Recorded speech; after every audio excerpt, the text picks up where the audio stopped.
Hola, ¿qué tal? ¿Cómo vamos, chicos? Les comento un caso clínico. Mientras rueda el video, les voy charlando el caso y luego conversamos sobre el diagnóstico en relación a esta tomografía y conceptos básicos en relación a la misma, ¿no? Se trata de una paciente joven que llega con un embarazo a término más labor de parto y se suscita pues un parto ectóxico normal.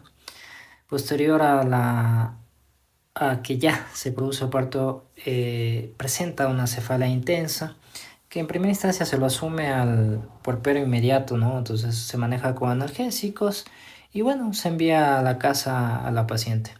La paciente en su domicilio persiste la cefalea, se intensifica más, no cede a los analgésicos, por tal motivo 6 días después del parto acude a la unidad de emergencia por una cefalea intensa, realizan el estudio y bueno, se evidencia lo que están observando en este momento en la imagen tomográfica. Tal vez algunos de ustedes ya tienen el diagnóstico, pero como una reflexión, como entes de salud, cuando un dolor no cede a pesar de los analgésicos, existe un cabo suelto y hay que investigar porque algo no está resuelto. La circunstancia es que no debemos mm, y de minimizar este tema de los dolores con aumento en cuanto a un analgésico más fuerte, más potente. Siempre, como les repito, hay que investigar.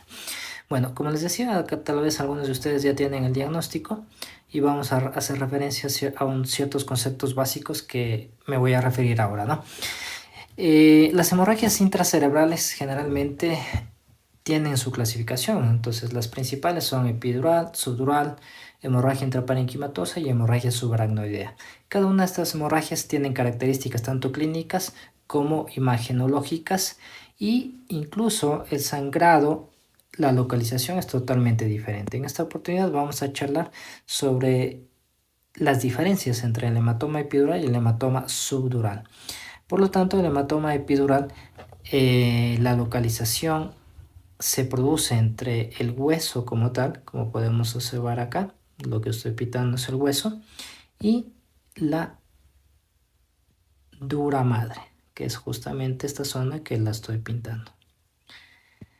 Entre estas dos zonas se va a provocar el sangrado, es decir, aquí es donde se acumula el sangrado. Generalmente el hematoma epidural está gatillado porque en la mayoría de los casos, por no decir en su totalidad, existe una fractura del hueso como tal que provoca ese sangrado. Pero ese sangrado tiene una característica especial. Este es un sangrado arterial, ¿sí? Por ende, es mucho más fácil la expansión de este hematoma y se convierte en una verdadera urgencia quirúrgica, en este caso de los pacientes neurocríticos. Vamos por el otro lado. En el otro lado, el sangrado, en este caso, va a estar localizado entre la dura madre, ¿sí?, que es justamente esta zona que la estoy sombreando, y la aracnoides, ¿sí?, que es esta zona que la estoy sombreando. Entre la localización de estas dos estructuras se va a suscitar el sangrado. Es aquí en donde se suscita el sangrado. Pero a diferencia de la anterior, este sangrado se caracteriza porque es una sangre venosa. Por ende, existen, mejor dicho, circunstancias de sangrado subdural que incluso ha pasado varios días, semanas y se constituyen un hematoma subdural crónico, que lo vamos a conversar más adelante. Entonces, esas serían las diferencias entre estas hemorragias como tal. Entonces, vamos nuevamente acá. Nuevamente, las características tanto de la localización y de la situación anatómica del sangrado ya las nombramos previamente. Sin embargo, desde el punto de vista tomográfico, igual, estas hematomas, tanto subdural y epidural, tienen sus características específicas. Por ejemplo, el hematoma subdural generalmente tiene como característica que va a ser una hemorragia que dibuja una concavidad. ¿Sí? En este caso, como pueden observar en la imagen, simula a una media luna o en su defecto a un banano en este caso. Mientras que el hematoma epidural, en cambio, es lo contrario. Generalmente simula una situación de convexidad, generalmente biconvexo, ¿sí? Y es aquí en donde se acumula la sangre y se lo relaciona, en este caso, con como un limón, ¿no? Por su biconvexidad. Entonces, hematoma subdural cóncavo, hematoma epidural convexo. Ahora, siempre que hablamos nosotros de un estudio tomográfico, nos vamos a referir a los diferentes cambios de coloración para podernos entender dentro de la tomografía. Si hablamos de una resonancia, en cambio, hablamos de intensidad. Tomografía, densidad, y ahí nos vamos a quedar. Entonces, la densidad vendría a ser estos cambios de coloración que existen en la imagen, ¿sí? En relación a las diversas estructuras anatómicas del parénquima cerebral. Entonces hablamos de hiperdenso, isodenso e hipodenso. Isodenso, para que más o menos tengan una referencia, quiere decir que la coloración va a ser igual, es decir, va a ser una coloración un poco igual a relación a lo normal, que es más o menos todas estas zonas que yo estoy apuntando en la imagen que tienen la misma coloración, es decir, una coloración normal o habitual, isodensidad. Cuando hablamos de hiperdensidad, en este caso la imagen va a ser de un color blanco. La hiperdensidad nuevamente se visualiza de un color blanco. Y cuando estamos frente a una imagen hiperdensa, quiere decir que en este caso lo que está blanco es sangre. Por ende, existe una hemorragia intracraneal, que puede ser de diferentes tipos, ¿no? Como habíamos observado, epidural, subdural, intraparenquimatosa, subaracnoidea. Depende de las características, en este caso, de la hemorragia que se encuentre presente. En esta imagen lo que estamos viendo es una hemorragia intraparenquimatosa, ¿sí? Igual, ya saben, como vimos en la imagen anterior, si es cóncavo, subdural, si es convexo, epidural. Pero una imagen hiperdensa hace referencia a sangre. Y vámonos al otro lado. Las imágenes hipodensas, en cambio, hacen referencia a que puede existir líquido, puede existir una hipoperfusión, es decir, la circulación está muy poca y en este caso puede darse un proceso de isquemia. Pero mientras más hipodenso es la imagen, más se acerca a la presencia de líquido. Obviamente esto debe de ser corroborado midiendo las unidades Hounsfield. Pero para que más o menos puedan observar, por ejemplo, aquí yo estoy dibujando o estoy visualizando los ventrículos laterales, ¿no? Y ustedes saben que dentro de los ventrículos lo que vamos a encontrar es el líquido cefalorraquídeo. Si ustedes comparan ambas imágenes, tienen la misma tonalidad o el mismo color. Entonces, en referencia, mientras más oscuro es, puede existir la posibilidad, como esta imagen que estoy presentando, la presencia de líquido, ¿no? Pero nuevamente, reitero, hay que medir las unidades Hounsfield. Y si ustedes observan en esta otra gráfica de acá, de la mitad, voy a delimitar esta zona, que si ustedes comparan con lo normal, que anteriormente lo había colocado con puntitos, que es isodenso, ¿sí? Que es una imagen normal de un cerebro, si ustedes se pueden comparar, esta imagen que yo acabo de encerrar es mucho más oscura en relación a la imagen normal, es decir, es más hipodenso en relación a lo isodenso o a lo normal del parénquima cerebral. Nuevamente, cuando se suscita esto, generalmente se podría pensar en un proceso de isquemia, ¿sí? Es decir, que existe una hipoperfusión sanguínea a este nivel, es decir, no está llegando suficiente circulación de sangre y eso va a provocar una isquemia, que es muy frecuente en los eventos cerebrovasculares isquémicos, ¿ya? Entonces, las densidades son muy importantes para yo poder identificar qué es lo que está sucediendo en el cerebro de mi paciente. Con todo esto, vamos nuevamente al video. Sí, por aquí ya habíamos visto alguna imagen que nos llama la atención o que es muy evidente o muy grosera, o tal vez en este caso, si cabe el término. Entonces, miren, justamente esa imagen de ahí es una imagen hipodensa, ¿sí? y es bastante amplia, que casi ocupa más de la mitad en este caso de la longitud axial, se podría decir, del cerebro, ¿no? Entonces, esa imagen nos llama mucho la atención. Vamos ahora por acá. Le he hecho una captura justamente a la imagen que hacíamos mención y miren qué es lo que observa. Una imagen hipodensa, ¿sí? Que es justamente toda esta que yo voy a dibujar,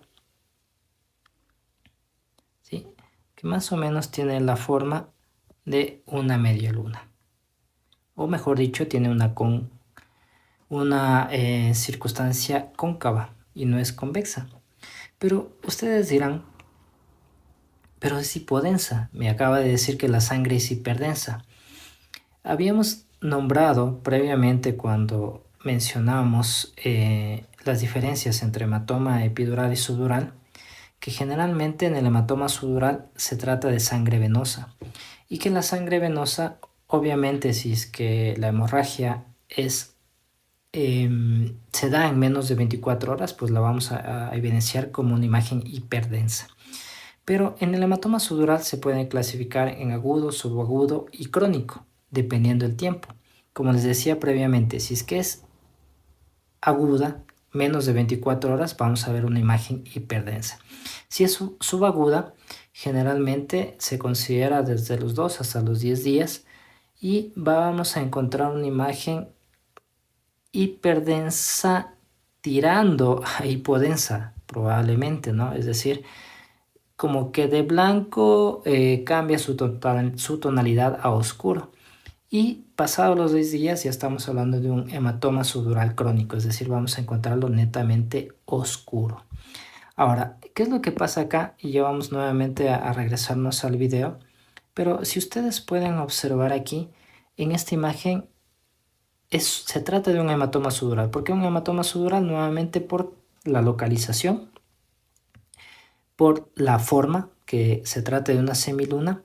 Pero ahora aquí hay que tratar de establecer si se trata de un hematoma agudo, subagudo o crónico. Entonces, si ustedes observan, existe casi en la mayoría de su totalidad hipodensidad, es decir, zonas totalmente oscuras que me harían pensar que se trata de un hematoma subdural crónico. Pero si observan, existen ciertas zonas hiperdensas, por acá hiperdensas, y ya lo vamos a rodar otra vez al video porque esta solo es una captura de pantalla del video, en donde es mucho más evidente esas zonas de ahí, ¿sí? Entonces, nuevamente vamos por acá al video, lo vamos a rodar, y miren, ¿sí? Miren que dentro de la hipodensidad existen esas zonas hiperdensas, es decir, que existe todavía sangre que no se disocia o no se degrada, que sería la palabra adecuada, y por eso dentro de la hipodensidad o dentro del oscuro, para podernos entender, existen zonas blancas o existen zonas de sangrado, pero es porque existen en su interior sangre todavía que no se degrada. El sangrado o la sangre, conforme pasa el tiempo que les había manifestado, se degrada y por eso se convierte en hipodensidad a nivel tomográfico. Entonces, ¿qué diríamos en este caso sobre esta paciente? Que se trata de un hematoma subdural subagudo, por lo que les acabo de explicar. Porque aparte de la hipodensidad, existen zonas de hiperdensidad y se corrobora con el dato clínico que les acabo de mencionar, que aproximadamente 5 días después del parto ectóxico que se suscita, presenta la cefalea, en este caso la paciente, y bueno, la imagen es muy clara, ¿no? Se trata de un hematoma subdural subagudo. ¿Qué es lo que pasa con esta paciente? Otra cosa que es muy importantísimo poder identificar y que no se nos debe de pasar por alto es que si ustedes observan en este caso, existe un desplazamiento de la línea media, ¿sí? Entonces yo por aquí voy a poner más o menos en dónde debería ir la línea media y miren qué es lo que está sucediendo, ¿sí? Ahí vamos a trazar una línea y vamos a poder ver que aquí debería estar la línea media, ¿no? ¿sí? Y miren qué es lo que sucede. ¿Qué es lo que pasa acá? Que prácticamente este hematoma está empujando o desplazando el cerebro y está ejerciendo lo que denominamos un efecto de masa. Es decir, estos ventrículos que ustedes observan en la imagen, ¿sí?, están desplazados, que son los ventrículos laterales. Estos ventrículos que ustedes observan aquí, estos de aquí, ¿sí?, deberían estar acá, ¿sí?, en la línea media. Pero en la imagen no sucede eso, los ventrículos están totalmente desplazados, pero nuevamente es por el efecto de masa que está causando el hematoma subdural. ¿Cuál es el tratamiento?